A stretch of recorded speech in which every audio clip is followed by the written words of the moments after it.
Hi guys. So continuing down this wonderful article on Psych Central, they outline types of abuse. Now, obviously, there's outward signs of abuse, right, from physical abuse, and there's sexual abuse is also physical in nature, but there's not many outward signs of it. But then there's also those non-physical, non-outward signed kind of types. So physical is pretty self-explanatory, as is sexual. Emotional, using manipulation tactics like blaming and fear to control and cause distress. So things like, if you leave me, I'm going to kill myself, or if you leave me, you're never going to see the kids again. Things like that. And also just verbal abuse, I think, kind of comes hand in hand with that emotional abuse, right? Like insults, criticism, hurtful sarcasm, other verbal attacks. And I want you to be very aware that I'm just joking type of sarcasm.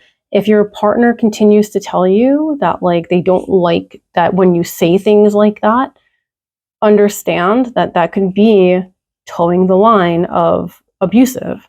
If not completely crossing that line of being verbally abusive. Just because you think you're joking doesn't mean that that's how it's received. So these videos are for everybody. Neglect, obviously not attending to basic human needs. Usually we see this for children and elderly people, or people who have some sort of a disability where, like, they need caretaking. Technological, so using technology like computer use monitoring or phone monitoring, GPS monitoring, to control a partner. So we want computer use monitoring and things like that for like children and teenagers. But once they become like adults, when you're dealing with an adult, it starts to become technological abuse, especially if you're using it against them.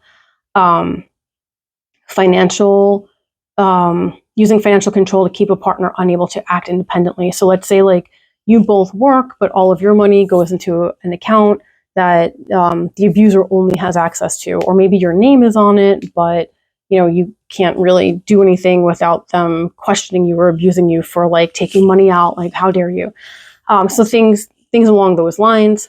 They keep you dependent on them. Or let's say you were not working for a while, and then you want to get a job, and they have every reason under the sun for you not to go to work. Stalking is defined here by constantly monitoring where someone is and what they're doing. So that can go hand in hand with that technological. So again, these are things to think about, and think about how they show up or may have shown up in your relationships.